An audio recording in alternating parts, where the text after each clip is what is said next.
So, talking points.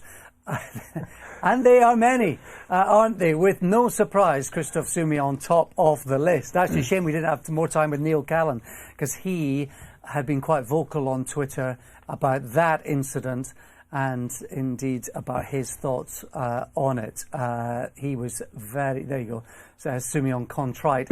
After 2-month ban for elbowing rival Ross Orion. This was Saint-Cloud on Friday. You'll know about it, you'll have seen it, and no doubt you looked on in shock and wonder. Soumillon is top of our list. I'll tell you what interests me, Dave. Should it, or would it, and I know the answer to this, have been any different had the result of the fall been significantly worse? I think it probably would have been, and it shouldn't have been, because, I mean, there's a risk to life involved in this, isn't there? When Paul and the other jockeys go out, there's a lot on the line. It's a really dangerous pursuit. I mean, I've some really interesting analysis of it done. It was a race manoeuvre that went wrong. The horse didn't go with him, etc. What happened? The connection, the collision with Ross Orion, and seeing Ross hit the turf like that was absolutely sickening. I think what's been really interesting, trying to find out what the punishment could have been, and nobody seemed to know if 60 days, 2 months is the most they could have given him. Was at the top end of the punishment, what the exact charge was. I mean, it was handed out very quickly.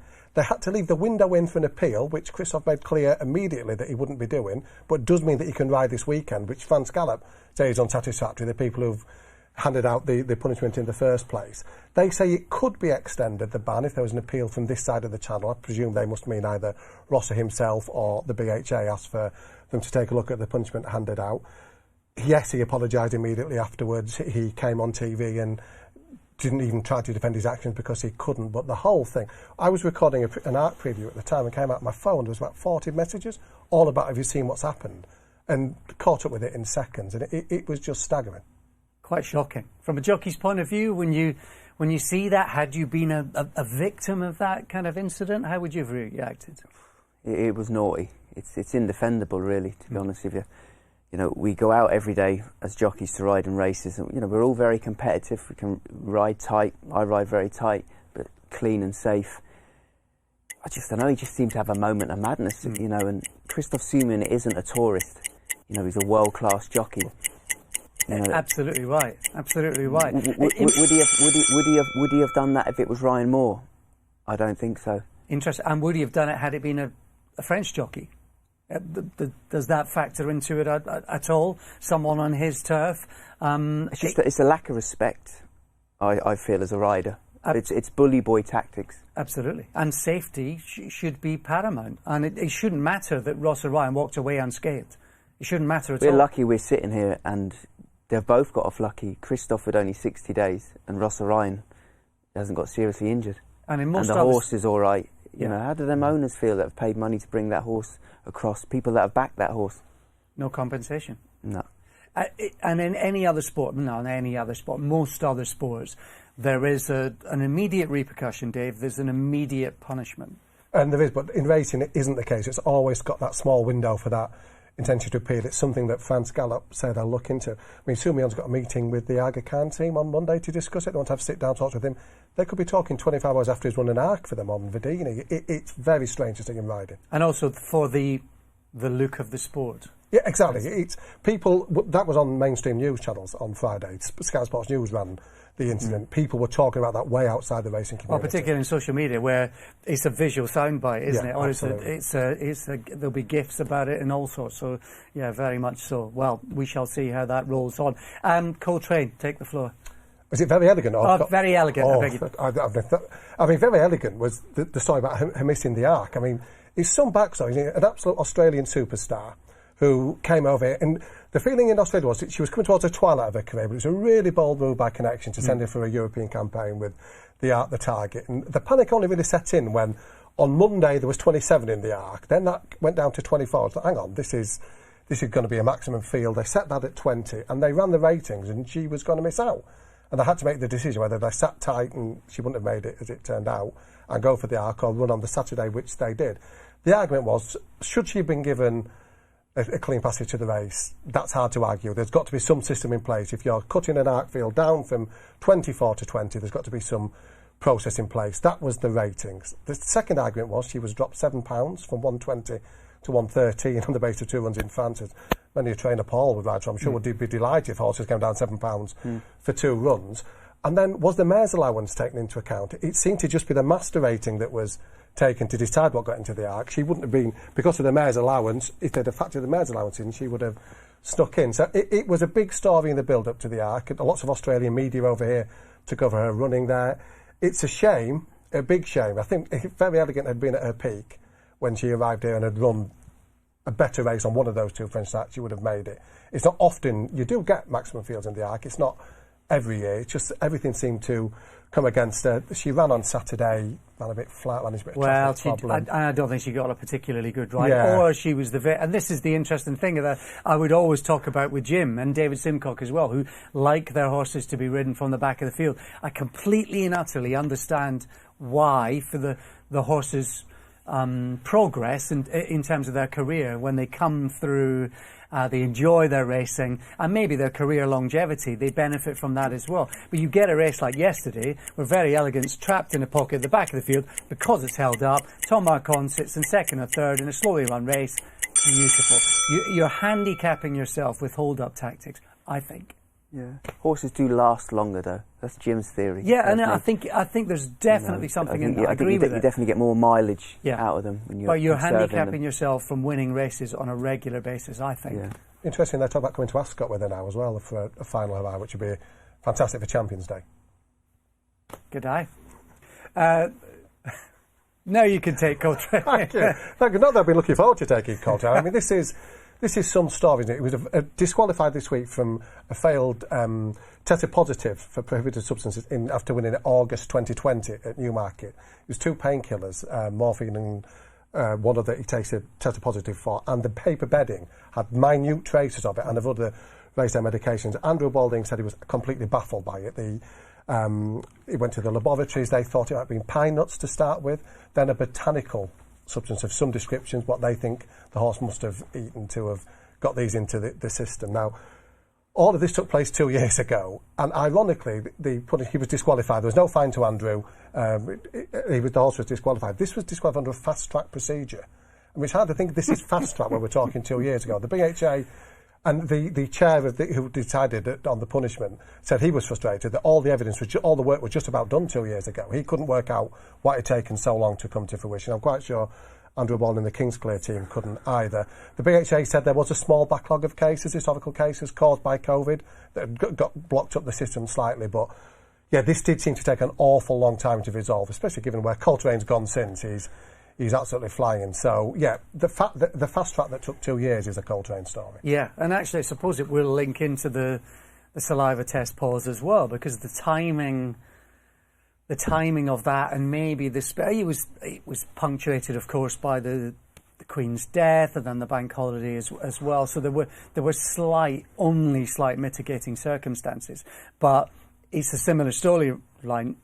If we're going to implement the rules and we want a structure in place that the jockeys, the horsemen and women are comfortable with, and more importantly, the rules are being applied, and the sport is seen to be doing its job, then the parts need to move better and quicker. Especially in a case like this where it all seemed done. They've got all the evidence they needed. They're ready to make the decision. It just took 2 years to rubber stamp it. So saliva test. Where have you sat personally? How did you watch that Sean Levy week, 10 days on 9 days unfold? Obviously feel bad for Sean, you know, when it all come out and heard it, it's just like, no way, you know. Sean, I know him, he's a proper athlete, he's a professional.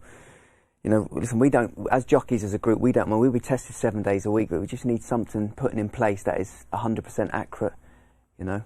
And I think one good thing is that the BHA, you know, they've come out and they've just, you know, they've squashed it now, so they're going to sit down and sort out the next move, so that's one good positive to take from it. But he's lost a few pounds that week, Sean Levy, and, you know, mentally for him as well, it won't have been easy to take that week. You know, your name's tarnished, isn't it? Yeah, well, that's so often the case. I mean, I said last week that I thought he would come out of it okay, but you know, the You know the paper world, Dave, more than anything. Headline page 1, apology, 1 sentence page 7. Yeah, I think in Sean's case it was very clear waiting for this. He was very proactive in between the two, between the saliva test and the second. And helped by social media, perhaps. Absolutely, he was staggered by what had happened. He issued a statement as soon as the second sample came through. Yeah, hugely regrettable that he even got dragged in. Yeah, congratulations to BHA for stopping the process. We can't have a process that the jockeys don't trust.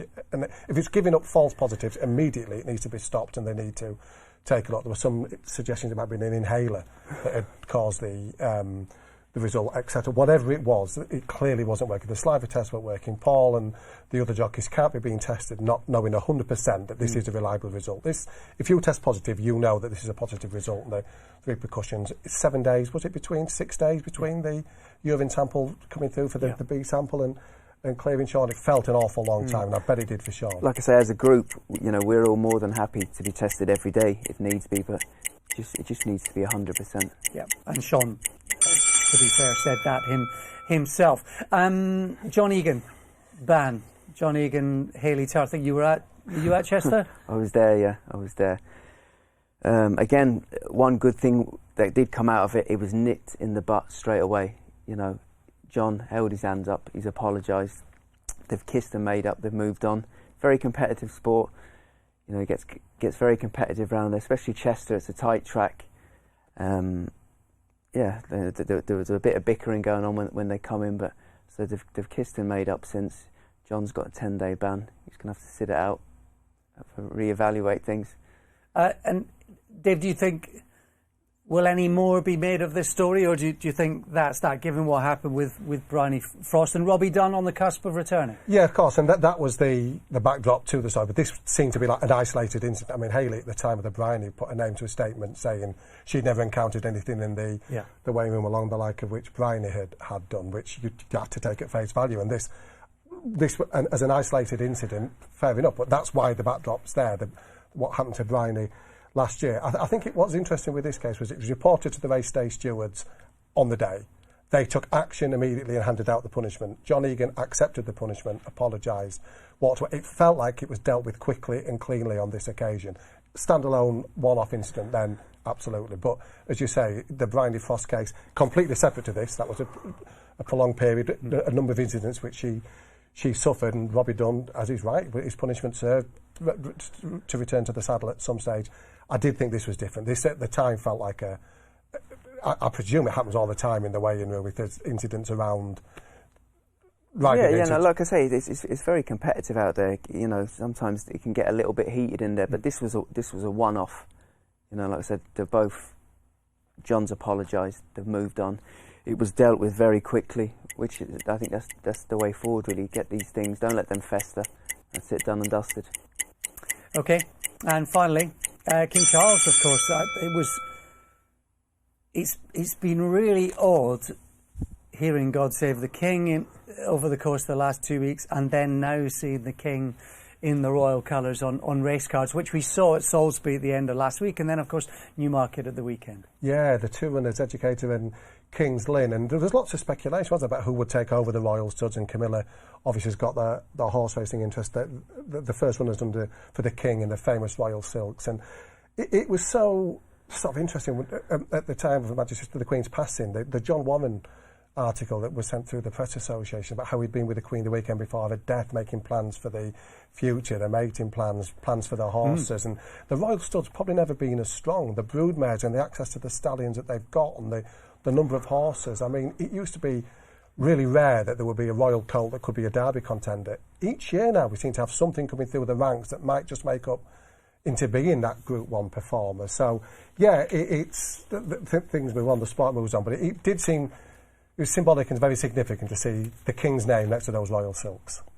Do you ever wear them on any Northern horse? I never rode the Queen a winner, but I did manage to get a ride for her. That was great. A Weatherby for Michael Bell, finished second. Probably hence the reason I never rode for her again. but